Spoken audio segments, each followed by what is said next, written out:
first off the blocks. From the first minute, they went for it.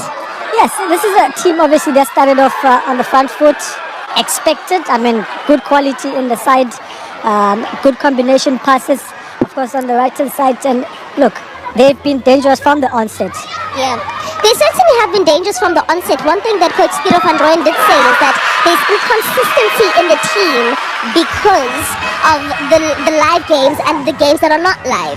Yeah, that's a very good point. But as Utekang said, regardless of that, I mean, you just have to come into the game and make sure that you treat every game the same. I mean, if you are to have a look, they started on a high, and Amazulu now, you could see they had complacency at the back, hence they capitalized on chances. That's why they're pressing on number 10. We spoke about that touch, Lekhan. Yeah, it is another important touch, especially in the box. You don't need too many touches. This is how Sundowns play, though. Yeah. Fewer touches in the box, quick passes. Yeah, certainly getting off the blocks first, and this is what Mamelodi Sundowns do. They win the game and then they're able to relax. Yeah, I mean, we saw, of course, with Boysens on the right-hand side, I mean, giving problems to the likes of Uzungu at the back. And, immediately when he got off, they still put pressure. And look, the free kick again. What can you say about that? Quality.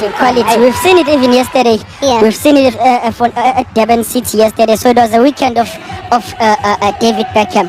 Yeah, bend it like Beckham. Well, certainly, you talk about what happened yesterday. It was Sifumba for Durban City who came in with a cracker of a free kick. This is one that you just say that, Yazin, we see what the coaches are doing in training, because Dane Clay did emphasize that I constantly do this with him after training. Yeah, it is important. Training, this is where you see the... Look at how he gets off the ground. I think it's a difficult save to make.